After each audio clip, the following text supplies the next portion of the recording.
കേരള സർക്കാർ 2008 രൂപീകരിച്ചതാണ് Kerala Tulu academy. Kerala Tulu academy നിരവധി സാംസ്കാരിക പരിപാടികളാണ് ഇവിടെ നടത്തുന്നത്. തുളു ഭാഷയുടെ നിരവധി പ്രവർത്തനവുമായി ബന്ധപ്പെട്ടാണ് അക്കാദമി പ്രവർത്തിക്കുന്നത്. തുളു അക്കാദമിയുടെ ആദ്യത്തെ chairman doctor Venkataraj പുനിത്തായാണ്. Doctor Venkataraj പുനിത്തായാണ് Tulu അക്കാദമിന്റെ ലിപി കണ്ടുപിടിച്ച ആളാണ്. 2000 വർഷം പഴക്കമുള്ള ലിപികളും അതുമായി ബന്ധപ്പെട്ടുള്ള ശിലാസ്ഥാപനങ്ങളെല്ലാം കണ്ടുപിടിച്ച് അത് തർജ്ജിമ ചെയ്യുന്ന ഒരു വ്യക്തിയാണ് ആദ്യത്തെ ഈ തുളു അക്കാദമിയുടെ ചെയർമാൻ ആയിരുന്നത്. അഡ്വക്കേറ്റ് CH കുഞ്ഞം ML എന്ന കാലത്താണ് ഈ അക്കാദമിക്ക് തുടക്കം കുറിക്കുന്നത്. അക്കാദമി നല്ല രീതിയിലുള്ള പ്രവർത്തനങ്ങൾ കഴിഞ്ഞ കാലത്തിൽ നടത്തിയതാണ്. ഈ പ്രാവശ്യം നമ്മൾ വ്യത്യസ്തമായ നിരവധി പരിപാടികളാണ് സംഘടിപ്പിച്ചുള്ളത്. നമ്മൾ കഴിഞ്ഞ മാസം ഒരു പരിപാടി സംഘടിപ്പിച്ചു. ദേശീയ തലത്തിലെ പ്രശസ്തി വിജേതരായ അധ്യാപകന്മാർ, അതുപോലെ തന്നെ സംസ്ഥാന അവാർഡ് ജേതാക്കളായ അധ്യാപകന്മാരെ സമ്മാനിക്കാൻ വേണ്ടി തീരുമാനിച്ചു. നല്ല ഗംഭീരം പരിപാടിയായിരുന്നു. അതുപോലെ നിരവധി കൾച്ചറൽ പരിപാടികളെല്ലാം നമ്മൾ ഈ കാലഘട്ടത്തിൽ സംഘടിപ്പിച്ചു, തുളുവുമായി ബന്ധപ്പെട്ടുള്ളത്. ഇപ്പോൾ നമ്മൾ വ്യത്യസ്തമായ പരിപാടി അയച്ചാണ് ഇപ്പോൾ ആലോചിച്ചിട്ടുള്ളത്. അത് ഈ ഗഡിപ്രദേശമായ കാസർഗോഡ് കർണാടക അതിർത്തി പ്രദേശമായ ഈ കുമ്പിളിലാണ് യക്ഷഗാന എന്ന് അറിയപ്പെടുന്ന ഇതിൻ്റെ സ്ഥാപക വ്യക്തിയായ പാർത്ഥിസുബ്ബ ജന്മം കൊണ്ട നാടാണ്.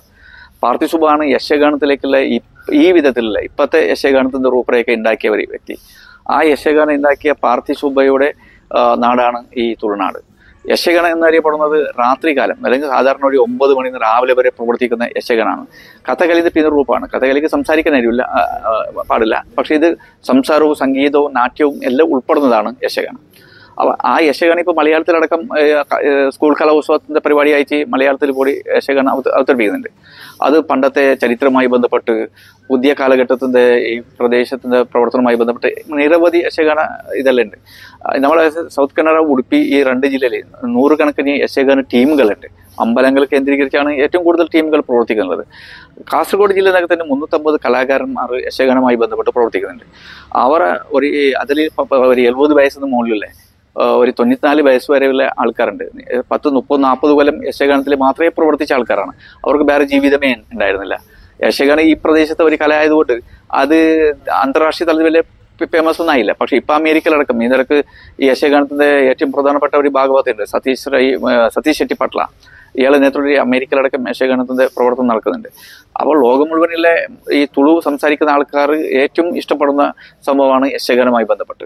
ആ യക്ഷഗാനത്തിൽ പ്രവർത്തിക്കുന്ന 100 കണക്കിന് ആൾക്കാരാണ് ഉള്ളത്. ഒരു യക്ഷഗാനം എന്ന് പറയുന്നത് യക്ഷഗാന വേഷ ഇടുന്ന ആൾക്കാർ മാത്രമല്ല, അതുമായി ബന്ധപ്പെട്ടുള്ള ചെണ്ടയും മദ്ദളയും ഹാർമോണിയും അതുപോലെ തന്നെ സംഗീതവും നാട്യവും അതുപോലെ തന്നെ അതിൻ്റെ വേഷഭൂഷണങ്ങൾ ഇതുമായി ബന്ധപ്പെട്ട് 100 കണക്കിന് ആൾക്കാരാണ് യക്ഷഗാനവുമായി ബന്ധപ്പെട്ട് പ്രവർത്തിക്കുന്നത്.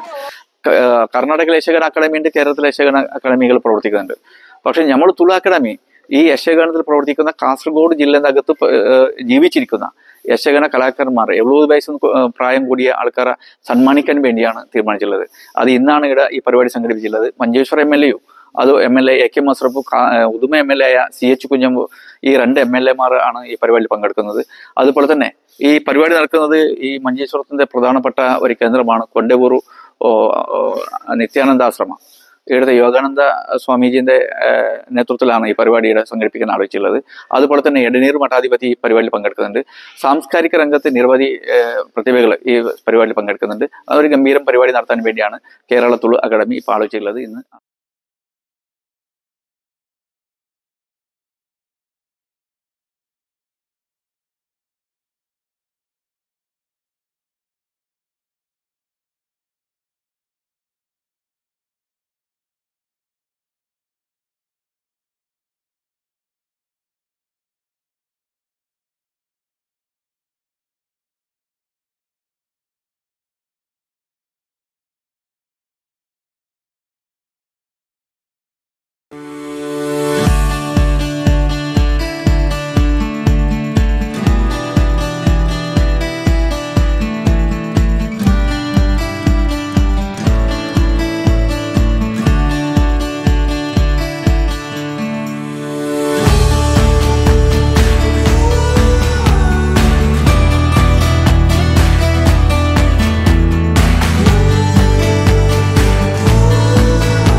ओम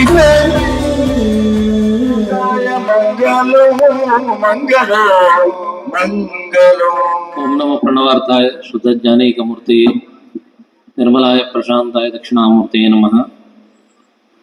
अत्यंत बालं मतसी कुसुम प्रकाशं दिग्वासनं कनकभूषणभूषितांगं विसृस्तकेशं मरुणाधरं आयताक्षं कृष्णं स्वरामि मनसा नवनीतहस्तम् सदाशिवसमारम्भां शंकराचार्यमध्यमाम् अस्मदाचार्यपर्यन्तां वन्दे गुरुपरम्पराम्। ಕೇರಳ ತುಳು ಅಕಾಡೆಮಿ ಇದರ ಆಭಿಮುಖ್ಯದಲ್ಲಿ ಇವತ್ತು ಕಾಸರಗೋಡಿನ ಹಿರಿಯ ಅನುಭವಿ ಯಕ್ಷಗಾನ ಕಲಾವಿದರಿಗೆ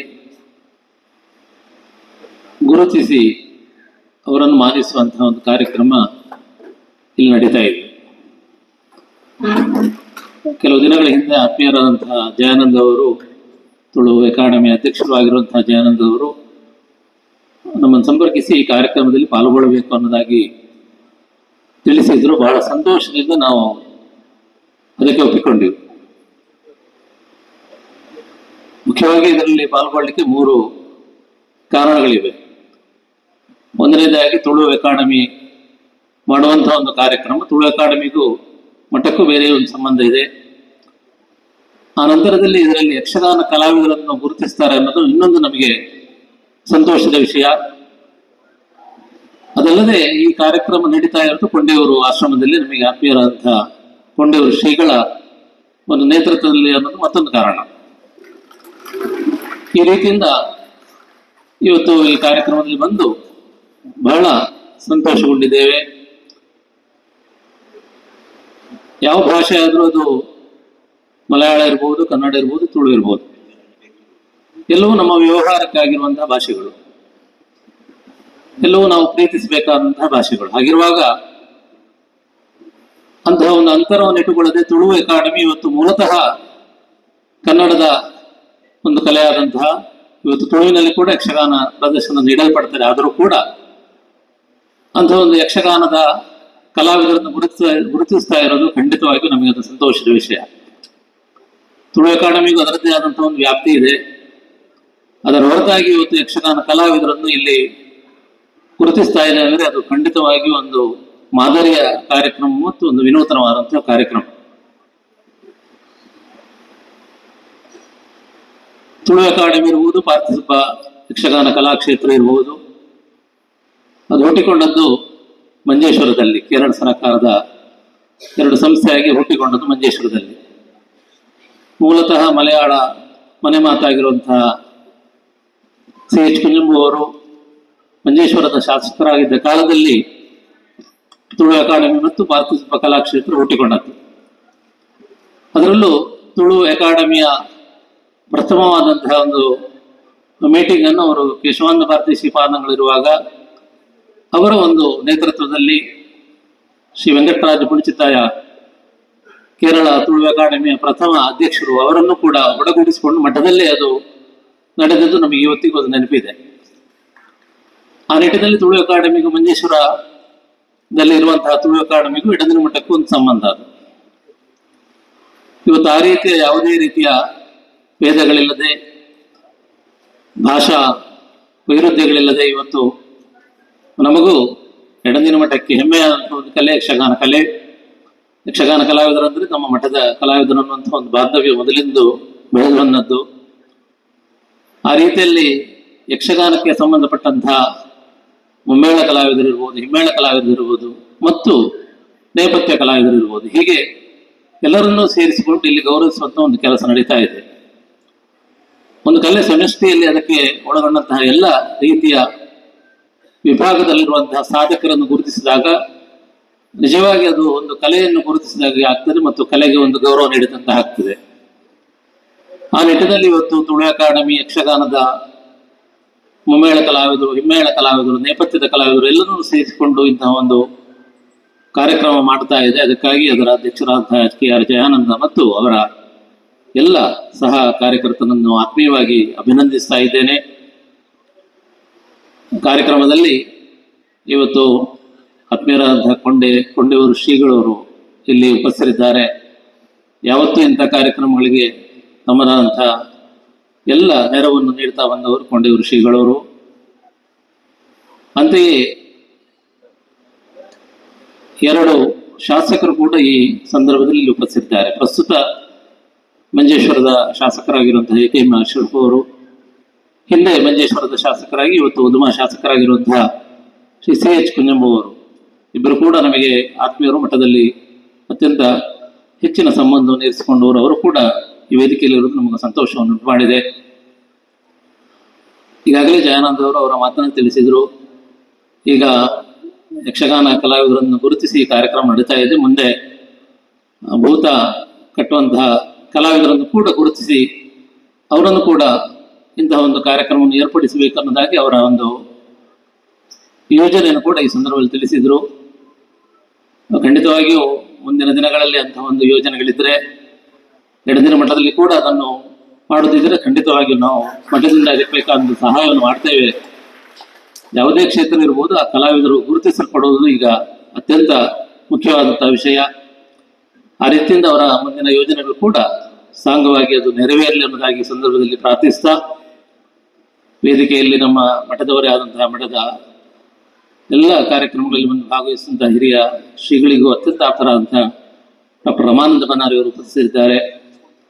ಆತ್ಮೀಯರಾದಂತಹ ಎಂ.ನ ಚಂಬಲ್ತಿಮಾರ್ ಅವರು, ಉಮೇಶ್ ಸಾಲ್ಯಾನ್ ಅವರು, ಯೋಗೀಶ್ ರಾವ್ ಚಿಗರುಪಾದೆ ಅವರು, ನನಗೆ ಪೂರ್ವಾಶ್ರಮದಿಂದಲೂ ಅತ್ಯಂತ ಆತ್ಮೀಯರಾಗಿ ನಾವು ಪಾರ್ಥಿಸುವ ಯಕ್ಷಗಾನ ಕಲಾಕ್ಷೇತ್ರದಲ್ಲಿ ಜೊತೆಯಾಗಿ ನಾವು ನಮ್ಮ ಸಮಯವನ್ನು ಹಂಚಿಕೊಂಡವರು, ಪ್ರಸ್ತುತ ಮಲಬಾರ್ ದೇವಸ್ವಾಂ ಬೋರ್ಡ್ನ ಸದಸ್ಯರಾಗಿರುವಂತಹ ಶ್ರೀ ಶಂಕರಯ್ಯ ಮಾಸ್ಟರ್ ಅವರು,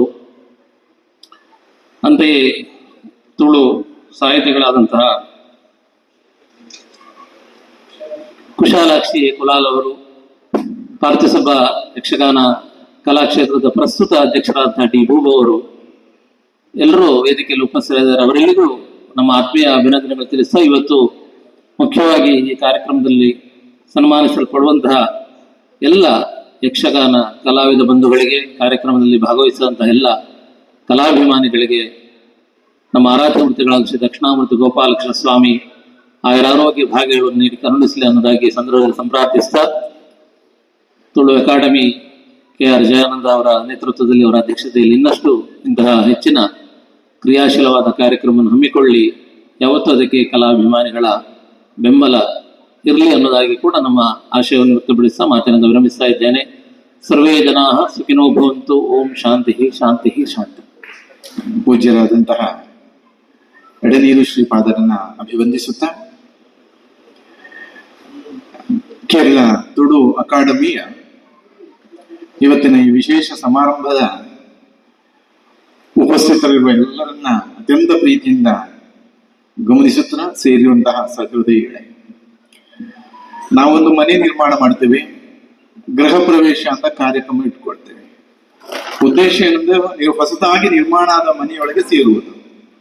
ಮನೆಯವರಿಗೆ ಮಾತ್ರ ಕಷ್ಟಪಟ್ಟು ಶ್ರಮಪಟ್ಟು ಬಹಳಷ್ಟು ವೆಚ್ಚ ಮಾಡಿಕೊಂಡು ನಿರ್ಮಾಣ ಮಾಡಿದ ಮನೆಗೆ ಆ ಪ್ರವೇಶ ಎಂಬ ಕಾರ್ಯಕ್ರಮದಲ್ಲಿ ಒಂದು ನಮ್ಮ ನಂಬಿಕೆಯ ದೇವರ ಅನುಗ್ರಹವನ್ನು ಸಂಪಾದಿಸುವುದಾದರೆ, ಇನ್ನೊಂದು ಇಷ್ಟ ಮಿತ್ರರನ್ನು ಬಂಧುಗಳನ್ನೆಲ್ಲ ಸೇರಿಸಿ ಅವರೆಲ್ಲರನ್ನು ಸಂತೋಷ ಪಡುವ ಕೆಲಸ ಆಗುತ್ತದೆ.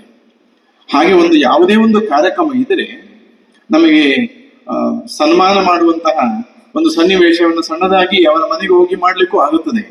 ಆದರೆ ಇಷ್ಟ ಮಿತ್ರರನ್ನು, ನಮ್ಮ ಬೆಂಬಲಿಗರನ್ನೆಲ್ಲರನ್ನು ಸೇರಿಸಿಕೊಂಡು ಅವರ ಸಮ್ಮುಖದಲ್ಲಿ ಅವರನ್ನ ಸನ್ಮಾನ ಮಾಡಿ ಸತ್ಕಾರ ಮಾಡಿದರೆ, ಅವರ ಜೀವನದುದ್ದಕ್ಕೂ ಯಾವ ಕಲೆಯನ್ನು ಉಪಾಸನೆ ಮಾಡಿಕೊಂಡು ಆ ಕಲೆಗೋಸ್ಕರ ಎಷ್ಟು ಶ್ರಮ ತ್ಯಾಗೆಲ್ಲ ನಿರ್ವಹಿಸಿದ್ದಾರೋ ಅದನ್ನೆಲ್ಲ ಗುರುತಿಸಿದಂತಹ ಶ್ರಮವೆಲ್ಲ ತೃಪ್ತಿಯ ಕಡೆಗೆ ತಿರುಗುವುದು ಇಂತಹ ಒಂದು ಹಿರಿತನದ ಕಾಲದಲ್ಲಿ ಗುರುತಿಸಲ್ಪಟ್ಟಾಗ ಇವತ್ತು ತುಳು ಅಕಾಡೆಮಿ ತುಳು ಭಾಷೆಯ ಇಲ್ಲಿನ ಸಂಸ್ಕೃತಿಯ ಪೂರಕವಾದಂತಹ ಚಟುವಟಿಕೆಗಳಿಗಾಗಿ ಅತ್ಯಂತ ಆಸಕ್ತಿಯಿಂದ ಕೆಲಸ ಮಾಡಿ, ಈಗ ಸದ್ಯ ಒಂದು 2 ತಿಂಗಳಿಂದ ಈಚೆಗೆ 2ನೇ ಕಾರ್ಯಕ್ರಮ ನಡೀತಾ ಇದೆ. ಈ ಕಾರ್ಯಕ್ರಮದಲ್ಲಿ ಎಲ್ಲರನ್ನೂ ಸೇರಿಸಿ ಒಂದು ಕಾರ್ಯಕ್ರಮದ ಉದ್ದೇಶವಾಗಿ ಪರಸ್ಪರ ಸಾಮರಸ್ಯದ ಒಂದು ಒಳ್ಳೆಯ ಸಂದೇಶವನ್ನು, ಯಾವ ಸಂಸ್ಕೃತಿಗೆ ಜೀವ ತುಂಬುವ ಕೆಲಸ ಮಾಡಿದಂತಹ ಹಿರಿಯರನ್ನ ತ್ಯಾಗಿಗಳನ್ನ ಗುರುತಿಸುವ ಕಾರ್ಯಕ್ರಮವನ್ನು ಮಾಡುವ ಒಂದು ಆದರ್ಶ ಉದ್ದೇಶನೂ ಹೊಂದಿದೆ. ಇವತ್ತು ವೇದಿಕೆಯಲ್ಲಿ ನಮ್ಗೆ 2 MLAಗಳು ಇದ್ದಾರೆ. ಒಂದು ಕುಂಜಂಬು ಅವರು ಇದ್ದಾರೆ, ಒಂದು ಅಶ್ರಫ್ ಅವರು ಇದ್ದಾರೆ. ಇಲ್ಲಿನ ಅವರು MLA ಆಗಿರುವಾಗ ಈ ತುಳು ಅಕಾಡೆಮಿ, ಈ ಪಾರ್ಥಿಸುಬ್ಬ ಎಂತಹ ಆ ಒಂದು ಸಂಸ್ಥೆಯನ್ನೆಲ್ಲವನ್ನ ಅವರು ಸರ್ಕಾರದ ಒಂದು ಆಶ್ರಯದಲ್ಲಿ ಬೇಕಾದ ಒಂದು ಕೇಂದ್ರವನ್ನ ಸ್ಥಾಪನೆ ಮಾಡುವಂತಹ ಸಾಧನೆ ಮಾಡಾಯಿತು. ಹಾಗೆ ನಮ್ಮ ಈಗಿನ MLA ಅವರು ವಿಧಾನಸಭೆಯಲ್ಲಿಯೂ ಅವರ ಮಾತು ಆರಂಭ ಆಗುವುದೇ ಕನ್ನಡದಲ್ಲಿ. ಹಾಗಾಗಿ ನಮ್ಮ ಕನ್ನಡ, ತುಳು, ಮಲಯಾಳ ಇದೆಲ್ಲವೂ ಬೆರೆತಂತಹ ಒಂದು ಒಳ್ಳೆಯ ಭಾಷಾ ಸಂಗಮ ಮಾತ್ರವಲ್ಲ, ಭಾವ ಸಂಗಮದ ಒಂದು ಪ್ರದೇಶ ಮಂಜೇಶ್ವರ. ಇಂತಹ ಪ್ರದೇಶದಲ್ಲಿ ತುಳು ಅಕಾಡೆಮಿಯ ಮೂಲಕ ಎಲ್ಲರನ್ನು, ಎಲ್ಲ ವರ್ಗದವನ್ನು ಸೇರಿಸಿಕೊಂಡು ಅವರೆಲ್ಲರ ಭಾವನೆಯ ಸಮ್ಮಿಲನ ಮಾಡುವಂತಹ ಇಂತಹ ಕಾರ್ಯ ತುಳು ಅಕಾಡೆಮಿಯ ಮೂಲಕ ನಿರಂತರ ನಡಿಬೇಕು. ಜಯಾನಂದ್ ಅವರು ಇಂತಹ ಒಂದು ಉದ್ದೇಶವನ್ನು ಕೇಳುವಾಗ ಅವರ ಆ ಒಂದು ಉದ್ದೇಶಕ್ಕೆ ನಮ್ಮಂತಹ ಮಠ ಸಮಾಜದ ಬೆಂಬಲದಿಂದ ಈ ಹಂತಕ್ಕೆ ಬಂದಿರುವುದು. ಇಂತಹ ಸಂಸ್ಕೃತಿಯ ರಕ್ಷಣೆ ಕಾರ್ಯ, ಇಂತಹ ಒಂದು ಒಳ್ಳೆಯ ಕಲೆಯನ್ನ ಸಂರಕ್ಷಿಸುವಂತಹ ಅಥವಾ ಪೋಷಣೆ ಮಾಡಿದಂತಹ ಕಲಾವಿದರನ್ನು ಗುರುತಿಸುವಂತಹ ಕಾರ್ಯಕ್ಕೆ ನಾವು ಬೆಂಬಲಿಸ್ತೇವೆ ಎಂಬ ಕಾರಣಕ್ಕಾಗಿ ಅವರನ್ನು ಇಲ್ಲೇ ಸಂಘಟಿಸಿ ಅಂತ ಹೇಳಿದ್ರು. ಇನ್ನು ಮುಂದಿನ ಹೆಜ್ಜೆ ಒಳ್ಳೆಯ ಕಲ್ಪನೆಯನ್ನು ಅವರು ವ್ಯಕ್ತಪಡಿಸಿದ್ದಾರೆ. ಭೂತ ಕಟ್ಟುವಂತವರನ್ನ, ಆ ಕಲೆಯನ್ನ ಉಪಾಸನೆ ಮಾಡಿಕೊಂಡು ಅದಕ್ಕೋಸ್ಕರ ಹೇಗೆ ಈಗ ಯಕ್ಷಗಾನಕ್ಕೋಸ್ಕರ ಈ ಕಲಾವಿದರು ಈ ರೀತಿ ತ್ಯಾಗ ಮಾಡಿದ್ದಾರೋ ಆ ಒಂದು ಭೂತ ನೃತ್ಯದ ಆ ಒಂದು ಸೇವೆಯನ್ನು ಮಾಡುವಂತಹವರನ್ನು ಗುರುತಿಸುವಂತಹ ಕಾರ್ಯ ಅಂತ ನೋಡಿ, ಎಷ್ಟೊಂದು ಒಳ್ಳೆಯ ಕಾರ್ಯ. ಇಂತಹ ಕಾರ್ಯಕ್ಕೆ ನಾವೆಲ್ಲರೂ ಬೆಂಬಲಿಸುವಂಥದ್ದು. ಎಡನೇ ಶ್ರೀಪಾದರು ಈಗಲೇ ಹೇಳಿದ್ರು, ಈ ಕಾರ್ಯಕ್ರಮವನ್ನು ನಮ್ಮ ಮಠದಲ್ಲಿ ಮಾಡುವುದಾದ್ರೆ ಬೆಂಬಲಿಸ್ತೇವೆ ಅಂದ್ರೆ. ಒಳ್ಳೆಯ ಕೆಲಸಗಳು ಎಲ್ಲರ ಪ್ರೀತಿಯನ್ನು ಸಂಪಾದಿಸುವಂತಹ ಒಂದು ಸನ್ನಿವೇಶ ಉಂಟಾಗುತ್ತದೆ. ಇವತ್ತು ಈ ತುಳು ಅಕಾಡೆಮಿಯ ಕಾರ್ಯಕ್ರಮವನ್ನು ನಮ್ಮ ಮಠದಲ್ಲಿ ಮಾಡುವ ಮೂಲಕ ಬಹಳಷ್ಟು ಮಂದಿ ಮಠದ ಬಾಂಧವ್ಯವನ್ನು ಬೆಸೆಯುವಲ್ಲಿಗೆ ಒಳ್ಳೆಯ ಒಂದು ವೇದಿಕೆ ಆಯಿತು.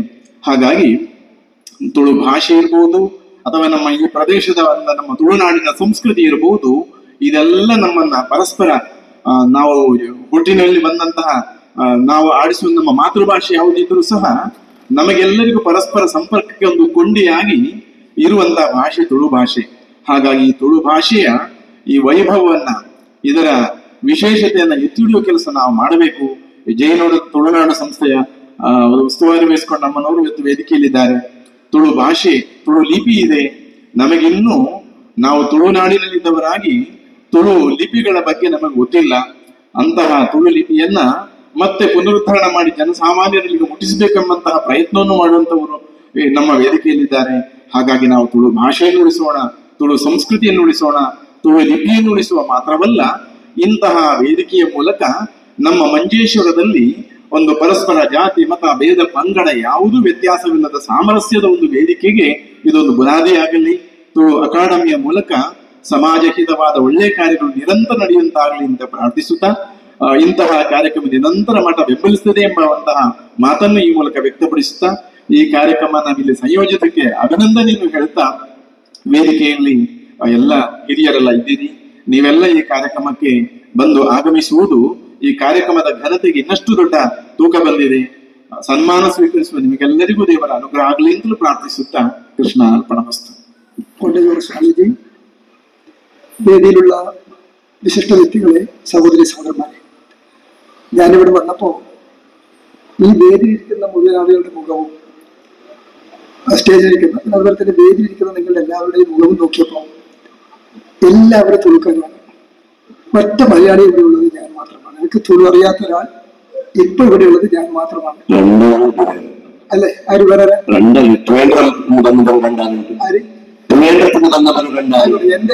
ഡ്രൈവർ പോലും തുളുക്കാരനാണ്. അപ്പൊ ഞാനിപ്പോ ഒരു മലയാളി ആയിട്ടുണ്ട്. അതുകൊണ്ട് എനിക്ക് തുളുവിൽ സംസാരിക്കണം എന്നത് ഒരു നിർവാഹമില്ലാത്ത കാര്യമാണ്. നേരത്തെ സ്വാമിജിയും പറഞ്ഞു, അതുപോലെ തന്നെ ജയാനന്ദനും പറഞ്ഞു, രാമകൃഷ്ണ കടമ്പാറും അവിടെ എന്നോട് ചെയ്ത് കേട്ടു. ഈ 2006 തെരഞ്ഞെടുപ്പിൽ ഞാൻ ജയിച്ചപ്പോ എന്താണ് ഈ മഞ്ചേശ്വരത്തെ ജനങ്ങൾക്ക് പകരം കൊടുക്കേണ്ടത് എന്നാലോചിച്ചപ്പോൾ കിട്ടിയൊരാശയമാണ് തുളു അക്കാദമി ആരംഭിക്കുക. അന്നത്തെ മുഖ്യമന്ത്രി VS അച്യുതാനന്ദൻ, ധനകാര്യമന്ത്രി തോമസ് ഐസക് അവരോട് ഈ കാര്യം പറഞ്ഞപ്പോൾ ആദ്യം ചോദിച്ചത് എത്ര ശതമാനം കൊണ്ട് അവിടെ ഈ തുളു സംസാരിക്കുന്നവരെന്ന്. അപ്പൊ ഞാൻ പറഞ്ഞു 75% തുളുക്കാരാണ് എന്നാണ്. യഥാർത്ഥമായിരുന്നു അതുകൊണ്ട് തന്നെ ഈ മഞ്ചേശ്വരത്ത് അതേ അറിയില്ല, ഞാൻ പോയി പറഞ്ഞു 75% തുളുക്കാരാണ്, തുളു ഭാഷക്കാരാണ്. അതുകൊണ്ട് അവർക്ക് ഒരു അക്കാദമി കൊടുക്കണം. അങ്ങനെയാണ് ഫസ്റ്റ് ബജറ്റിൽ 25 ലക്ഷം രൂപ തുളു അക്കാദമി ആരംഭിക്കാൻ വേണ്ടി വെക്കുന്നത്. 1 ഏക്കർ ഭൂമി നമുക്ക് നൽകുന്നത് അന്ന് ആരംഭിച്ചതാണ് നമ്മുടെ തുളു അക്കാദമിയുടെ പ്രവർത്തനം. എനിക്ക് തോന്നുന്നത് തുളു ഭാഷക്കും അതിന്റെ ആക്ടിവിറ്റീസിനും ഏറ്റവും വലിയ അംഗീകാരം കിട്ടിയ ഒരു വർഷം 5 വർഷമായിരുന്നു 2006-2011. അതിന് കാരണം ഒന്ന്, ബോംബെയിൽ വെച്ച് ഒരു ദേശീയ സമ്മേളനം തുളുവിന്റെ നമ്മൾ നടത്തി, ദേശീയോത്സവം. അതുപോലെ തന്നെ തിരുവനന്തപുരം BJT ഹാളിൽ വെച്ച് മുഖ്യമന്ത്രിയും അന്നത്തെ പ്രതിപക്ഷ നേതാവ് ഉമ്മൻചാണ്ടിയും, അന്നത്തെ മുഖ്യമന്ത്രി പ്രതിപക്ഷ നേതാവ് ഉമ്മൻചാണ്ടി രണ്ടുപേരെയും ഇരുത്തി മന്ത്രിമാർ ഉൾപ്പെടെ പങ്കെടുത്തുകൊണ്ട് ഞങ്ങൾ അവിടെ തുളു അക്കാദമിയുടെ ഒരു പ്രോഗ്രാം വെച്ചു, യക്ഷഗാനം അവതരിപ്പിച്ചു. ഇവിടെ കൈവടികയിലും മഞ്ചേശ്വരത്തും അതുപോലെ തന്നെ എൺമകയിലും 3 കേന്ദ്രങ്ങളിൽ ആയിരക്കണക്കിന് ആളുകളെ അണിനിരത്തിക്കൊണ്ടുള്ള വലിയ പ്രോഗ്രാമുകൾ വെച്ചു. അപ്പോൾ നാട് മുഴുക്കെ അന്ന് തുളു ഭാഷയ്ക്ക് വലിയ അംഗീകാരം കിട്ടി. അന്ന് ആദ്യത്തെ ചെയർമാൻ, നേരത്തെ സ്വാമിജി ഇവിടെ പറഞ്ഞു, ഫസ്റ്റ് ചെയർമാൻ വെങ്കടരാജ പണ്ഡിതായ അദ്ദേഹം മഹാപണ്ഡിതനാണ്. തുളു ലിപിയില്ലാത്ത ഭാഷകൾ തുളു കണ്ടെത്തിയ ആളാണ്. ആ തുളു ഞങ്ങൾ നല്ല തോതിൽ പ്രചരിപ്പിച്ചു. ഞങ്ങളൊരു പ്രസിദ്ധീകരണം ആരംഭിച്ചു. ഉമേശൻ അതിന്റെ എഡിറ്ററായിട്ടൊരു പ്രസിദ്ധീകരണം ടെമ്പരെ എന്ന് പറയുന്ന പ്രസിദ്ധീകരണം ആരംഭിച്ചു. അങ്ങനെ നല്ല നിലയിൽ തുളു അക്കാദമി പോയിരുന്നു. തുളു അക്കാദമി മാത്രമല്ല, അന്ന് മറ്റൊരു പ്രധാനപ്പെട്ട കാര്യമുണ്ടായത്, ഈ ഗോവിന്ദപ്പൈ, രാഷ്ട്രകവി ഗോവിന്ദപ്പൈ മഞ്ചേശ്വരത്തെ ജനിച്ചു വളർന്ന് 10-22 ഭാഷ പഠിച്ച് അദ്ദേഹം മാനവിക തലത്തിൽ ഉയർന്ന ഏറ്റവും വലിയ ഒരു സാഹിത്യകാരനാണ്. അപ്പൊ അദ്ദേഹത്തിന്റെ വീട്, ജനിച്ച വീട് സർക്കാരിന് അങ്ങനെ വിട്ടുകൊടുത്തു. പക്ഷേ അത്രയും കാലം അദ്ദേഹത്തിന്റെ നാമധേയത്തിൽ ഒരു സ്മാരകം പണിയുന്നതിന് വേണ്ടി വേണ്ടത്ര ഒരു സർക്കാരും ആലോചിച്ചോ തീരുമാനമെടുക്കുകയോ ചെയ്തില്ല. ഞങ്ങളത് ഡെവലപ്പ് ചെയ്തു. ഉടനെ അതിനുവേണ്ടി നല്ല പരിശ്രമം നടത്തി. കർണാടക മുൻ മുഖ്യമന്ത്രിയും പിന്നീട് മന്ത്രിയുമൊക്കെയായ വലിയ നേതാവായിരുന്ന വീരപ്പ മൊയ്ലി, അദ്ദേഹം അതിൽ ഒരു ട്രസ്റ്റ് ഉണ്ട്, ആ ട്രസ്റ്റിന്റെ കൂടി അംഗമാണ്. അദ്ദേഹം ഇതിൽ പങ്കെടുത്തു. അദ്ദേഹം കൂടി വന്ന് ഞങ്ങൾ എല്ലാം കൂടി ചേർന്ന് CSR ഫണ്ടും സർക്കാരിന്റെ ഫണ്ടും എല്ലാം കൂടി അത് ഒരു ഓഡിറ്റോറിയം പണിതു. ആ വീടൊന്ന് നവീകരിച്ചു.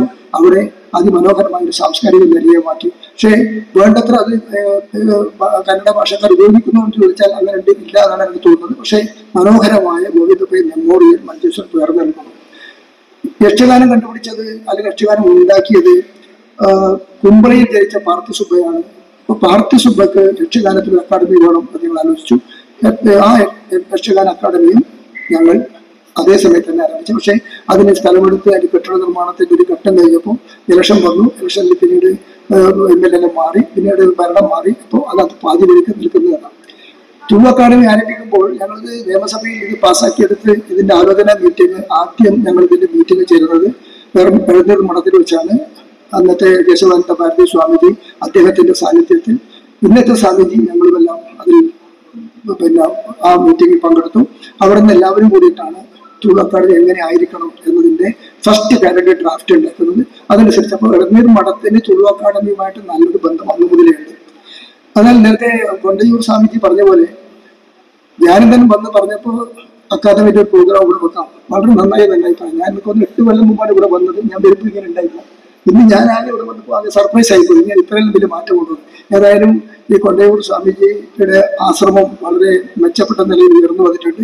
നമുക്ക് എല്ലാവർക്കും യോജിച്ച് വരാൻ പറ്റാവുന്ന വേദികളാണ് തുളു അക്കാദമി, യക്ഷഗാന അക്കാദമി, അതുപോലെ തന്നെ ഗോവിന്ദപ്പൈ സ്മാരക സാംസ്കാരിക പരിപാടികളും. അതിന് രാഷ്ട്രീയത്തിന്റെ പ്രശ്നമൊന്നുമില്ല. നമുക്ക് എല്ലാവർക്കും യോജിക്കാൻ പറ്റും. അതുകൊണ്ട് സ്വാമിജിയുടെ മനസ്സ് നന്നായി.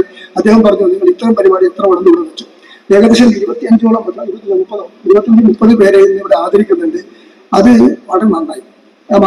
ഈ വളരെ പ്രഗത്ഭരാണ്. ഒന്ന്, ഞങ്ങൾ 2006 മുതൽ ഇങ്ങോട്ട് നിരവധി ആളുകളെ ഈ തുളു ഭാഷയിലും സംസ്കാരത്തിലും വൈദഗ്ധ്യം തെളിയിച്ച എത്രയോ ആളുകൾ വിവിധ രംഗങ്ങളിലുള്ളവരെ ആദരിച്ചിരുന്നു. അതില് പലതരത്തിൽ യക്ഷഗാനക്കാരുണ്ട്, തെയ്യം കലാകാരന്മാരുണ്ട്, നല്ല ഭാഷാ പണ്ഡിതന്മാരുണ്ട്. അവരൊക്കെ നമ്മൾ ആദരിച്ച് ബഹുമാനിക്കുകയും ചെയ്തു. കുറെ ആളുകളെ അത് ഉയർത്തിക്കൊണ്ടുവന്നു. ഇടക്കാലത്തിന്റെ പ്രവർത്തനം അല്പം മന്ദീഭവിച്ചു പോയി. വീണ്ടും അത് ശക്തമായി വരണം. സംസ്ഥാന സർക്കാർ കുറെ അധികം പൈസ കൊടുക്കേണ്ടതാണ്. ഒരു സാമ്പത്തിക പ്രതിസന്ധി കൊണ്ട് 4 ലക്ഷം രൂപ മാത്രമേ കൊടുത്തിട്ടുള്ളൂ. അടുത്ത കുറച്ചും കൂടി പൈസ കൊടുക്കാൻ ആവശ്യമായ സംവിധാനം ഉണ്ടാകുന്നുണ്ട്. ഏതായാലും നമുക്ക് ഗംഭീരമായി ഈ സ്ഥാപനത്തിൽ കൊണ്ടുപോകാം. കാരണം ഈ പിന്നെ എന്താണ് നമുക്ക് ചെയ്യാൻ പറ്റുക? ആകെ നമുക്ക് പറ്റാവുന്ന ഒന്ന് ഈ അക്കാദമി പോലുള്ള സാംസ്കാരിക സ്ഥാപനങ്ങളെ ഉയർത്തിക്കൊണ്ടുവന്ന് നമ്മുടെ കുട്ടികൾക്കും ചെറുപ്പക്കാർക്കും എല്ലാം അതിന്റെ ഭാഗമായി അവർക്ക് അവരുടെ കലയും സാഹിത്യവും എല്ലാം പ്രോത്സാഹിപ്പിക്കാനും അതിനെല്ലാം അവതരിപ്പിക്കാനുള്ള വേദികൾ ഉണ്ടാക്കിയെന്ന് മാത്രമാണ്. നമ്മളിവിടെ നല്ല പ്രഗത്ഭരുണ്ട്, നല്ല നല്ല കലാകാരന്മാരും ഒക്കെ ഉണ്ട്. ചില ആളുകൾ നമ്മൾ വിട്ടു പിരിഞ്ഞു. ഇപ്പോ കേരളത്തിലെ ഗവൺമെന്റ് കലാകാരന്മാർക്ക് 4000 രൂപ പെൻഷൻ പ്രഖ്യാപിച്ചു. അപ്പോൾ ഞാൻ ഉമേഷോട് പറഞ്ഞു, നിങ്ങൾ കന്നഡത്തിലെ തുളു സാംസ്കാരിക രംഗത്തെ ആളുകൾ, അതുപോലെ യക്ഷഗാന രംഗത്തെ ആളുകൾ, അത്തരം ആളുകളെ കണ്ടുപിടിച്ച് ആപ്ലിക്കേഷൻ കൊടുക്കും. ഇപ്പൊ ഞാൻ ചോദിച്ചപ്പോൾ ഉമേഷൻ പറയുന്നത് 20ഓളം ആളുകൾ സർക്കാരിൽ നിന്ന് അതിന്റെ പെൻഷൻ മാസാമാസം കൈ കിട്ടുന്നുണ്ട്. അത് അത്ര പോരാ, ശരിക്കും എല്ലാവരും കൊടുക്കേണ്ടതാണ്. ചില ആൾ അപേക്ഷ പ്രോപ്പറായിട്ട് കൊടുത്തിട്ടുണ്ടാവില്ല, ചില ആൾക്ക് അപേക്ഷയിൽ വേണ്ടത്ര ഡോക്യുമെന്റ്സ് ഉണ്ടാവില്ല, അങ്ങനെയൊക്കെയാണ് സംഭവിച്ചത്. ഏതായാലും സർക്കാർ പരമാവധി കാര്യങ്ങൾ നിർവഹിക്കുന്നുണ്ട്. അതോടൊപ്പം തന്നെ നമ്മൾ നമ്മുടെ അക്കാഡമി ഉണ്ടാക്കിയതിന്റെ അല്ലാണ്ട് ബാക്കി അപ്പുറം സർക്കാരിനൊന്നും ചെയ്യാൻ കഴിയില്ല. അക്കാഡമി നമ്മൾ ഉണ്ടാക്കിയാൽ പിന്നെ നമ്മളാണ് കൊണ്ടു നടക്കേണ്ടത്. അതിനാവശ്യമായ ഫണ്ടിങ് സപ്പോർട്ട് നൽകേണ്ടതുണ്ട്. യഥാർത്ഥത്തിൽ ഈ ഗോവിന്ദപ്പൈ സ്മാരകത്തിന് മുൻ കർണാടക സർക്കാർ നമുക്ക് കാര്യമായി സാമ്പത്തിക സഹായം നൽകിയിരുന്നു. അടുത്ത കാലത്ത് കർണാടക സർക്കാർ ഈ സാമ്പത്തിക സഹായം നൽകുന്നില്ല. അതിൻ്റെ ഒരു സെറ്റ് ബാക്ക് അഥവാ ഒരു പുറകോട്ടടി അവിടെ ഉണ്ട്. നമുക്ക് കർണാടക സർക്കാരുമായി ഒന്ന് ബന്ധപ്പെടാം. കേരള സർക്കാർ പണം കൊടുക്കേണ്ടതുണ്ട്, കുറച്ച് കൊടുത്തിട്ടുണ്ട്, അത്ര പോരാ. അങ്ങനെ മാത്രമേ ഇതിൽ നടത്തിക്കൊണ്ടു പോകാൻ പറ്റൂ. അതോടൊപ്പം തന്നെ നാട്ടുകാരുടെ കൂടി സഹായത്തോടു കൂടിയാണ് ഇതെല്ലാം നമുക്ക് ചെയ്യാൻ പറ്റുക. ഏതായാലും വളരെ നന്നായി.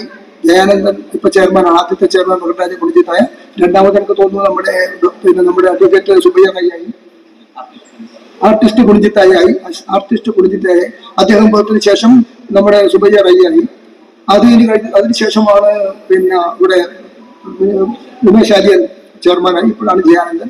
അപ്പോ നമുക്ക് തുളു അറിയാവുന്നവരുടെ കൂട്ടത്തിൽ നിന്ന് ഓരോ ടേമിലും ഇതുപോലെ കുറെ ആളുകളെ പ്രൊമോട്ട് ചെയ്ത് അവരെ നമുക്ക് ഹൈലൈറ്റ് ചെയ്യാൻ പറ്റുന്ന ഒരു വേദിയാണിത്. അതുകൊണ്ട് ഇതിനെ ഒരിക്കലും ഒരു നിസ്സാരമായി കാണരുത്. ഇത് വളരെ ഗൗരവമുള്ള ഒരു സംഭവം തന്നെയാണ്. ഇവിടെ ഇന്നത്തെ ഈ ഒത്തുകൂടൽ, ഈ സാംസ്കാരിക സദസ്സ് അതിഗംഭീരമായിട്ടുണ്ട്. അതാണ് ഇപ്പോൾ സ്വാമിജിമാരുണ്ട്, അതുപോലെ തന്നെ നല്ല മഹാപണ്ഡിതന്മാരൊക്കെ ഉണ്ട്. അതെല്ലാം കൊണ്ട് വളരെ ഗംഭീരമായിട്ടുണ്ട്. ഏതായാലും നമ്മുടെ കാസർഗോഡിന്റെ ഒരു പ്രത്യേകത എന്ന് പറയുന്നത് ധാരാളം ഭാഷകളാണ് നമുക്ക് ആകെ ഒരു സമ്പത്തായിട്ടുള്ളത്. മറ്റൊന്നൊരു സമ്പത്തല്ല എന്റെ അർത്ഥത്തിൽ. ഇവിടെ സപ്തഭാഷ എന്ന് പറയുമ്പോൾ 5-8 ഭാഷ, സപ്തൊന്നല്ല, 8-9-10 ഭാഷകളുണ്ട്. നിരവധി ഭാഷകളുടെ അതിൻ്റെതായ സംസ്കാരത്തിന്റെ സാഹിത്യത്തിലേക്ക് ഒരു വലിയ കേന്ദ്രമാണ് കാസർഗോഡ്. 5-8 ഭാഷ അറിയാവുന്നവർ നമ്മുടെ കൂട്ടത്തിലുണ്ട്. അതുകൊണ്ട് ഈ ഭാഷകൾക്ക് അതിന് സൗന്ദര്യമുണ്ട്, അതിന് സാഹിത്യമുണ്ട്, അത് നമ്മുടെ സമൂഹത്തിലെ എല്ലാവരെയും യോജിപ്പിക്കുന്ന ഒരു കണ്ണിയാണ്. നമ്മുടെ ആശയങ്ങൾ അങ്ങോട്ടും കൂടെ കൈമാറുന്നതിൽ ഏറ്റവും പ്രധാനപ്പെട്ടതാണ് ഈ ഭാഷ എന്ന് പറയുന്നത്. അതുകൊണ്ട് ഭാഷക്ക് അത് തുളുഭാഷ സംസാരിക്കുന്നവർ ഒരു കാലത്ത് അങ്ങ് ഉടുപ്പിയുടെ അപ്പുറം തുടങ്ങിയിട്ട് അങ്ങ് പയ്യന്നൂർ വരെ തുളുഭാഷയായിരുന്നു. പിന്നെ ഐക്യ കേരളവും വന്നു, കർണാടകയും വന്നു. ഈ രണ്ടും വന്നപ്പോ കുറെ ഭാഗം കന്നഡയായി, കുറെ ഭാഗം മലയാളമായി. അതോട് കൂടിയിട്ട് യഥാർത്ഥത്തിൽ തുളു പിന്നെ ചുരുങ്ങാണ് ചെയ്തത്. ഇപ്പോ തുളുഭാഷ എന്ന് പറയുന്നത് കാസർഗോഡിന്റെ വടക്കും ഉടുപ്പിയുടെ തെക്കും എന്ന നിലയിലേക്ക് ചുരുങ്ങിപ്പോയിട്ടുണ്ട്. യഥാർത്ഥത്തിൽ അത്രയൊന്നും അല്ല. വ്യാപകമായി തുളുഭാഷ സംസാരിക്കും. ലോകത്ത് മുഴുക്കെ തുളുഭാഷ സംസാരിക്കുന്നവർക്ക് വ്യാപിച്ചു നിൽക്കുന്നുണ്ട്. അതുകൊണ്ട് വളരെ സുപ്രധാനമായ ഒരു ഭാഷ. ആ ഭാഷക്ക് മഞ്ചേശ്വരത്താണ് അക്കാദമിയുടെ ആസ്ഥാനം. ഇതിനെ കൂടുതൽ ഉയരങ്ങളിലേക്ക് എത്തിക്കണം എന്ന് മാത്രം പറഞ്ഞുകൊണ്ട് അഷ്റഫ് AK അഷ്റഫ് സ്ഥലം MLA ആണ്. സാധാരണ ഞാൻ ജനറലോട് പറഞ്ഞു, MLA സ്ഥലം MLA ഉദ്ഘാടനം ചെയ്താൽ മതി, ഞാനതിന് അഥവാ വേണമെങ്കിൽ ഞാൻ പിന്നീട് വരാം. പക്ഷെ അതെല്ലാം KMനോട് ഞാൻ സംസാരിച്ചിട്ടുണ്ട്. ഈ പരിപാടിക്ക് പിന്നെ അന്നത്തെ MLA ഇരിക്കട്ടെ എന്ന് തീരുമാനിച്ചിട്ടുണ്ട് എന്ന് പറഞ്ഞുകൊണ്ടാണ് ഞാനിവിടെ വരാൻ. KMനെ ഞാനൊരു ഉദ്ഘാടനം ചെയ്യുക എന്ന് പറയുമ്പോൾ അത് ശരിയല്ല. കാരണം സ്ഥലം MLA ആണ് ചെയ്യുന്നത്. അപ്പൊ ഞങ്ങൾ തമ്മിലുള്ള ഒരു ധാരണയുടെ അടിസ്ഥാനത്തിലാണ് ഇപ്പോൾ ഞാനിത് ചെയ്യുന്നത്. ഏതായാലും KM നമ്മുടെ ഇനിയിപ്പോ ഈ കാര്യങ്ങളെല്ലാം നടത്തിക്കൊണ്ടു പോകുന്നതാണ് AKM ആണ്. AKM വളരെ നന്നായി ശ്രദ്ധിച്ചാൽ നമുക്ക് കുറെ കാര്യങ്ങൾ ചെയ്യാൻ പറ്റും എന്ന് മാത്രം പറഞ്ഞുകൊണ്ട് ഈ പ്രോഗ്രാം ഇപ്പോ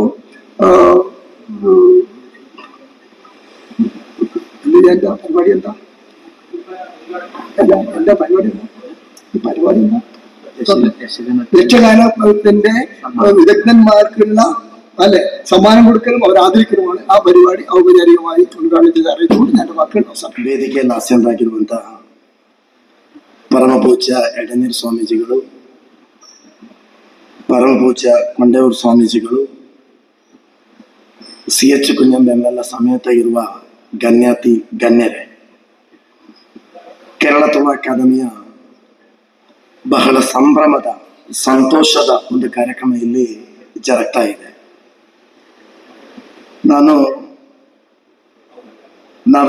ಮತ್ತು CH ಕುಂಜಂಬರವರು ತಿರುವನಂತಪುರಕ್ಕೆ ವಿಧಾನಸಭಾ ಅಧಿವೇಶನ ಆರಂಭವಾದರೆ ನಾವೆಲ್ಲ ಜೊತೆಯಾಗಿ ಕಾಸರಗೋಡಿನಿಂದ ಟ್ರೈನ್ ಹತ್ತೋದು. ನಮ್ಮ ಬೆಡ್ರೂಮ್ ಕೂಡ ಟ್ರೈನ್ ಅಂತ ಹೇಳ್ಬೋದು. CH ಕುಂಜಂಬೂರವರ ಜೊತೆಯಲ್ಲಿ ಹೋಗುವಾಗ ಸದಾ ಅವರಲ್ಲಿ 2006ರಲ್ಲಿ ಅವರು ಶಾಸಕರಾದಾಗ ಮಂಜೇಶ್ವರ ವಿಧಾನಸಭಾ ಕ್ಷೇತ್ರಕ್ಕೆ ಅವರು ನೀಡಿದಂತ ಅಕಾಡೆಮಿಗಳ ಬಗ್ಗೆ ನಾನು ಸವಿಸ್ತಾರವಾಗಿ ಅವರ ಜೊತೆಯಲ್ಲಿ ಸದಾ ಚರ್ಚೆ ಮಾಡ್ತಾ ಇದ್ದೆ.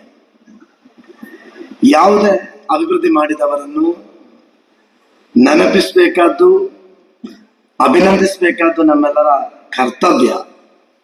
ಆ ನಿಟ್ಟಿನಲ್ಲಿ 2006ರಲ್ಲಿ ಮಂಜೇಶ್ವರಕ್ಕೆ ಅವರು ನೀಡಿದಂತಹ ಈ ಒಂದು ಕೊಡುಗೆಯನ್ನು ಈಗಲೂ ಈ ಕ್ಷೇತ್ರದ ಶಾಸಕ ಎಂಬ ನೆಲೆಯಲ್ಲಿ ಅಭಿನಂದನೆಯ ಮಾತುಗಳಿಂದ ನಾನು ಅವರನ್ನು ಮತ್ತೊಮ್ಮೆ ಅಭಿನಂದಿಸ್ತಾ ಇದ್ದೇನೆ.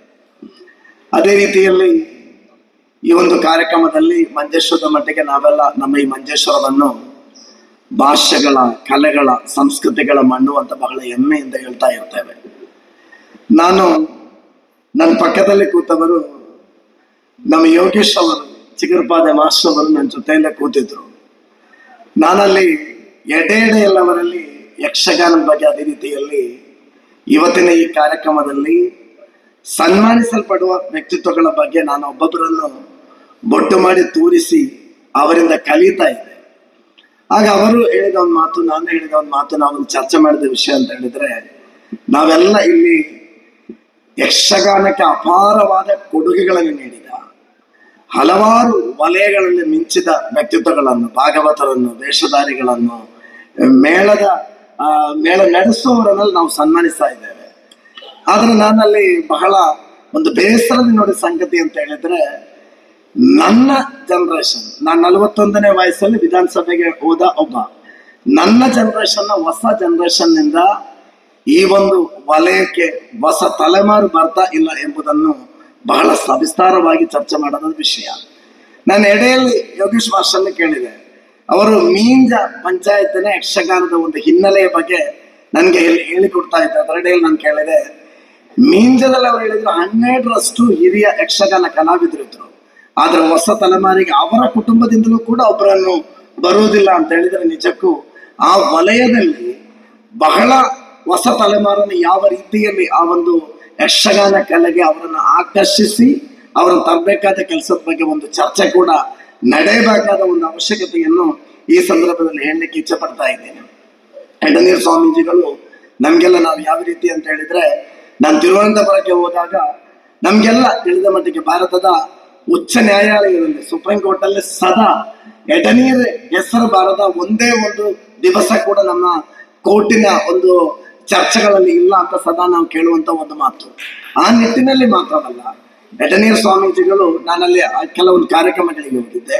ಸಾಧಾರಣ ನಾವಿಲ್ಲಿ ಗಮನಿಸಬೇಕಾದ ಒಂದು ವಿಚಾರ ಅಂತ ಹೇಳಿದ್ರೆ, ನಾನೀಗ ಈ ಕ್ಷೇತ್ರದ ಒಬ್ಬ ಶಾಸಕ, ನಾನೊಬ್ಬ ಧಾರ್ಮಿಕವಾಗಿ ಮುಸ್ಲಿಂ. ಸಾಧಾರಣ ನಾವು ಧಾರ್ಮಿಕ ಕೇಂದ್ರಗಳನ್ನು ಹೇಳುವ ಮಾತಂತ ಹೇಳಿದ್ರೆ, ಅದು ಅವರವರ ಧರ್ಮದವರಿಗೆ ಕೇವಲ ಪ್ರಾರ್ಥನೆ ಮಾಡ್ಲಿಕ್ಕಿರುವ ಮಠ, ದೇವಸ್ಥಾನ ಅಂತ ನಾವು ಹೇಳ್ತಾ ಇರ್ತೇವೆ.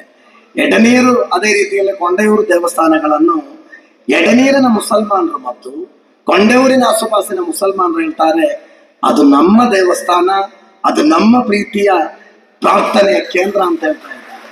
ಅದು ಆ ಬಾಂಧವರನ್ನ ಆ ರೀತಿ ಹೇಳಲಿಕ್ಕೆ ಕಾರಣ ಏನಂತ ಹೇಳಿದ್ರೆ, ಆ ರೀತಿಯಲ್ಲಿ ಧಾರ್ಮಿಕವಾದ ಚಟುವಟಿಕೆಗಳಿಂದ ಯಾವ ಒಂದು ಧಾರ್ಮಿಕ ಕೇಂದ್ರವನ್ನು ಮಾನವೀಯತೆ ಯಾವ ರೀತಿಯಲ್ಲಿ ಕಲಿಸ್ಕೊಳ್ಬಹುದು, ಯಾವ ರೀತಿಯಲ್ಲಿ ಸಾಮರಸ್ಯವನ್ನು ಬೆಳೆಸಬಹುದು, ಯಾವ ರೀತಿಯಲ್ಲಿ ಅಲ್ಲಿ ಶಾಂತಿಯುತವಾದ ಒಂದು ವಾತಾವರಣ ನಿರ್ಮಾಣ ಮಾಡಬಹುದು, ಆ ನಿಟ್ಟಿನಲ್ಲಿ ಕಾಸರಗೋಡು ಅಂತ ಹೇಳಿದ್ರೆ ನಾವು ಗಡಿನಾಡಿನ ಒಂದು ಶ್ರೀಮಂತಗೊಂಡ ಹಿನ್ನೆಲೆಯನ್ನು ಸದಾ ಹೇಳ್ತಾ ಇರ್ತೇವೆ.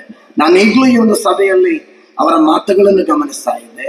ಅವರ ಪ್ರತಿಯೊಂದು ಅವರು ಹೋಗುವಂತ ಅವರ ಒಂದು ಮಾತು, ಅದೇ ರೀತಿಯಲ್ಲಿ ಅವರ ಸಂಚಾರವನ್ನು ವೀಕ್ಷಿಸುವ ಶಾಸಕ ಎಂಬ ನೆಲೆಯಲ್ಲಿ ಕಾಸರಗೋಡಿನ 2 ನಕ್ಷತ್ರಗಳು ಆತ್ಮೀಯ ವಲಯದಲ್ಲಿ ಇಡೀ ಜಗತ್ತಿಗೆ ನಮ್ಗೆ ತೋರಿಸ್ಕೊಡ್ಬಹುದಂತ 2 ನಕ್ಷತ್ರಗಳ ಸಂಗಮದಲ್ಲಿ ಈ ಒಂದು ತುಳು ಅಕಾಡೆಮಿಯ ಕಾರ್ಯಕ್ರಮ ನಡೀತಾ ಇದೆ ಅಂತ ಹೇಳಿದ್ರೆ, ಅದು ಇನ್ನಷ್ಟು ಸಂತೋಷದ ವಿಚಾರ.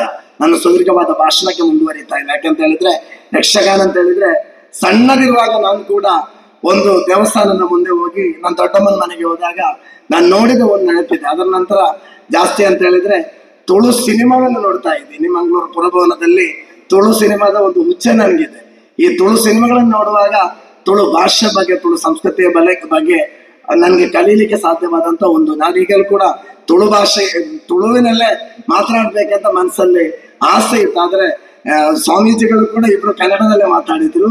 ಅದರ ಎಡೆಯಲ್ಲಿ ನಾನು ಜಯನ ಅಷ್ಟು ಸುಲಲಿತವಾಗಿ ತುಳುವಲ್ಲಿ ಮಾತಾಡ್ತಾರೆ, ತುಳು ತಪ್ಪಬಹುದಾ ಎಂಬ ಒಂದು ಭಯದಿಂದ ನಾನು ಕನ್ನಡಕ್ಕೆ ಹೋದೆ. ಯಾಕಂತ ಹೇಳಿದ್ರೆ 1ನೇ ತರಗತಿಯಿಂದ BA ಕನ್ನಡ ಪೂರ್ತಿ ಮಾಡಿದ್ದು, BA ವ್ಯಾಸಂಗ ಕನ್ನಡದಲ್ಲಿ.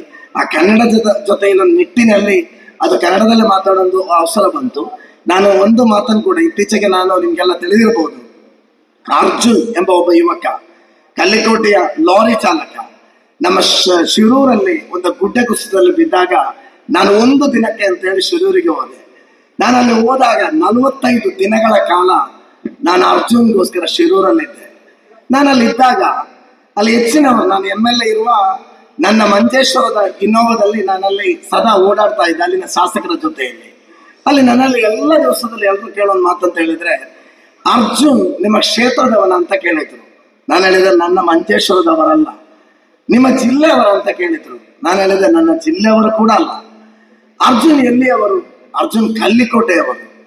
ಆ ಕಲ್ಲಿಕೋಟೆ ಅರ್ಜುನ್ಗೋಸ್ಕರ ನೀವು ಯಾಕೆ ಬಂದು ಬೆಳಗ್ಗೆ ರಾತ್ರಿ ಮಳೆ ಬಿಸಿಲು ಲೆಕ್ಕಿಸದಲ್ಲಿ ಕೆಲಸ ಮಾಡ್ತಾ ಇದ್ದೀರಿ ಅಂತ ಕೇಳಿದಾಗ, ನಿಮ್ಮ ಕ್ಷೇತ್ರದವರಲ್ಲ, ನಿಮ್ಗೆ ಓಟಿಲ್ಲ, ಅಷ್ಟು ದೂರದ ಅರ್ಜುನ್ಗೋಸ್ಕರ ಕೆಲಸ ಮಾಡ್ತಾ ಇದ್ದೇನೆ ಅಂತ ಕೇಳುವಾಗ ನನಗೆ ಅಭಿಮಾನದಿಂದ ಹೇಳಿದ ಒಂದು ಮಾತಿದ್ದೇನೆ. ಏನಂತ ಹೇಳಿದ್ರೆ, ನನ್ನನ್ನು ಬೆಳೆಸಿದ್ದು, ನಾನು ಬೆಳೆದದ್ದು ನಾನು ತುಳುನಾಡಿನ ಮಂಜೇಶ್ವರದಲ್ಲಿ. ಆ ಮಣ್ಣು ಆ ರೀತಿಯಲ್ಲಿ ನನಗೆ ಮಾನವೀಯತೆಯನ್ನು ಕಲಿಸಿಕೊಟ್ಟಿದೆ, ನನ್ನನ್ನು ಬೆಳೆಸಿದೆ ಅಂತ ನನಗೆ ಅಲ್ಲಿ ಹೇಳೋ ಒಂದು ಮಾತು ಈಗಲೂ ಪುನಃ ಇಲ್ಲಿ ಉಚ್ಚರಿಸಿಕೊಂಡು ಈ ಕಾರ್ಯಕ್ರಮಕ್ಕೆ ಎಲ್ಲ ರೀತಿಯ ಶುಭಗಳನ್ನು ಕೋರಿ, ಪ್ರತ್ಯೇಕವಾಗಿ ಈ ಒಂದು ಯಕ್ಷಗಾನ ವಲಯದ ದಿಗ್ಗಜರು ಅಂತ ಹೇಳ್ಬೋದು. ಕಾಸರಗೋಡು ನಾವು ಹೇಳುವಾಗ ಯಕ್ಷಗಾನ, ನಮ್ಮ ಯಕ್ಷಗಾನದ ಪಿತಾಮಹ ಪಾರ್ಥಿಸುಬ್ಬನವರು, ಅದೇ ರೀತಿಯಲ್ಲಿ ಕುಂಬಳೆ ಸುಂದರರಾವ್ ಅವರು ಶಾಸಕರಾಗಿ ಇಲ್ಲಿಗೆ ಭಾಷಣಕ್ಕೆ ಬರ್ತಾ ಇದ್ರು. ಅದೇ ರೀತಿಯಲ್ಲಿ ಯಕ್ಷಗಾನದ ಭೀಷ್ಮ ಅಂತ ಹೇಳಿ ನಾವು ಗೋಪಾಲಕೃಷ್ಣ ಭಟ್ರವರನ್ನು ನಾವು ಸದಾ ಹೇಳ್ತಾ ಇರ್ತೇವೆ. ಆದ್ರೆ ಇಲ್ಲೆಲ್ಲ ಇರುವವರು ಅವರ ವಲಯಗಳಲ್ಲಿ ವರ್ಷಗಳ ಇತಿಹಾಸವಿರುವವರು, ವರ್ಷಗಳ ಸೇವೆಗೈದವರು. ಅವರನ್ನು KR ಜಯಾನಂದರ್ ಅವರ ನೇತೃತ್ವ, KR ಜಯಾನಂದರ್ ಅವರು, ನಾನು ಅವ್ರನ್ನ ಒಂದು 5 ವರ್ಷಗಳ ಕಾಲ ಬ್ಲಾಕ್ ಪಂಚಾಯತ್ ಅಲ್ಲಿ ನಾವು ಒಟ್ಟಿಗೆ ನಾವು ದುಡಿದಿದ್ದೇವೆ. ಅವರು ಮೆಂಬರ್ ಆಗಿದ್ರು, ನಾನು ಅಧ್ಯಕ್ಷನಾಗಿದ್ದೆ. ನಾನು ಪ್ರಮಾಣವಚನ ಮಾಡಿದಾಗಲೇ ನನಗೆ ಟೆನ್ಷನ್ ಆಯ್ತು. ಯಾಕಂತ ಹೇಳಿದ್ರೆ KR ಜಯಾನಂದರ್ ಅವರು ಒಳ್ಳೆ ಓದುಗರು, ಯಾವುದೇ ಒಂದು ವಿಷಯವನ್ನು ಟೀಕೆ ಮಾಡುವವರು. ನಾನು ಅನಿಸಿದ್ರು ಈ ಒಂದು 5 ವರ್ಷ ನಂದು ಹೋಯ್ತು. ಯಾಕಂತ ಹೇಳಿದ್ರೆ ವಿರೋಧ ಪಕ್ಷದ ಒಬ್ಬ ಮೆಂಬರ್ ಎಂಬ ನೆಲೆಯಲ್ಲಿ ನಾನು ಏನ್ ಕೆಲಸ ಮಾಡಿದ್ರು ಕೂಡ ಜಯಣ್ಣ, ನಾನು ಅವ್ರನ್ನ ಈಗಲೂ ಕರೆಯೋದು ಜಯನಂತ ಅಂತ ಕರೆಯುವುದಿಲ್ಲ, ಜಯಣ್ಣ ಅಂತ ಕರೆಯುವುದು. ಅವರು ನನ್ನನ್ನು ಟೀಕೆ ಮಾಡಿ 5 ವರ್ಷ ಹೋಗ್ಬೋದು ಅಂತ. ಆದ್ರೆ ಒಂದಂತ ಹೇಳ್ತಾ ಇದ್ದೀನಿ, ಎಲ್ರಿಗೂ ಮಾದರಿ ಆಗಿರ್ಬೋದು. ಯಾವುದೇ ಒಂದು ಕೆಲಸವನ್ನ ಹೇಳಿದಾಗ ಜೊತೆಯಲ್ಲಿ ನಿಂತು ರಾಜಕೀಯ ನೋಡದೆ ಬೆಂಬಲ ಕೊಟ್ಟರು. ಆ ಬೆಂಬಲದ ಭಾಗವಾಗಿ ನಮ್ಮ ಮಂಜೇಶ್ವರ ತಾಲೂಕು ಆಸ್ಪತ್ರೆಯಲ್ಲಿ ಡಯಾಲಿಸಿಸ್ ಬರಲಿಕ್ಕೆ ನಮ್ಮ ರಾಜಕೀಯ ಇಲ್ಲದ ಒಂದು ಸಹಕಾರದಿಂದ ಸಾಧ್ಯವಾಯಿತು ಎಂಬುದನ್ನು ಈಗಲೂ ಕೂಡ ನೆನಪಿಸ್ತಾ ಇದ್ದೀನಿ. ಅವರಿಗೂ ತುಳು ಅಕಾಡೆಮಿ ನೇತೃತ್ವದಲ್ಲಿ ಒಳ್ಳೆ ಕೆಲಸಗಳನ್ನು ಮಾಡ್ಬೇಕಂತ ಕನಸುಗಳಿವೆ, ಇಚ್ಛೆಗಳಿವೆ. ನಾನು ವಿರೋಧ ಪಕ್ಷದ ಶಾಸಕ ಆದ್ರೂ ಕೂಡ ಮುಂದಿನ ಬಜೆಟ್ ಅಲ್ಲ, ಪ್ರತಿಯೊಂದು ಬಜೆಟ್ ಬಂದಾಗ, ಬಜೆಟ್ ವಿಷಯದಲ್ಲಿ ಭಾಷಣ ಮಾಡುವಾಗ ಯೂಟ್ಯೂಬ್ ಅಲ್ಲಿ ನೋಡಿ ತಿಳಿದಿರಬಹುದು, ಜಯಾನಂದನ್ ಅವರು ಕೂಡ ಹೋಗಿ ಮಿನಿಸ್ಟ್ರಿಗೆ ಕೊಡ್ತಾರೆ, ಮಂಜೇಶ್ವರದ ರಾಜಕೀಯವಾಗಿ ಕೂಡ ಕೊಡ್ತಾರೆ. ಆದ್ರೆ ಯಾಕೋ ಏನೋ ಆ ನೋವನ್ನು ಹೇಳದ ನಿರ್ವಾಹವಿಲ್ಲ. ತಿರುವನಂತಪುರಕ್ಕೆ ಸಿಗುವುದು, ಕೊಲ್ಲಂಗೆ ಸಿಗುವುದು, ಅದೇ ರೀತಿಯಲ್ಲಿ ಕಲ್ಲಿಕೋಟೆಗೆ ಸಿಗುವುದು, ಮಲಪ್ಪುರಂಗೆ ಸಿಗುವುದು, ಕಾಸರಗೋಡಿಗೆ ಸಿಗ್ತಾ ಇಲ್ಲ. ನಮ್ಮ ಯಕ್ಷಗಾನ ಅಕಾಡೆಮಿಗೆ ನಮ್ಗೆ ಬೇಕಾಗಿರುವ ಹಣ ಸಿಗ್ತಾ ಇಲ್ಲ. ನಮ್ಮ ಗೋವಿಂದ ಪೈ ಅಕಾಡೆಮಿಗೆ ನಮ್ಗೆ ಸಿಗ್ತಾ ಇಲ್ಲ. ಈ ಒಂದು ಸಮಸ್ಯೆ ಅದು ಅವರು ಇವರು ಅಂತ ಹೇಳಿ ಪ್ರಯೋಜನ ಇಲ್ಲ.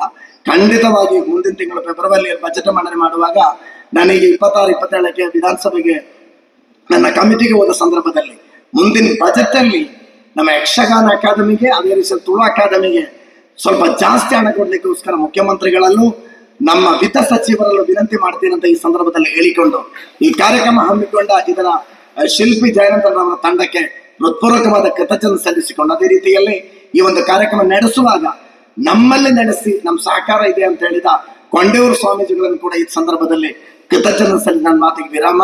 ಜೈ ಹಿಂದ್.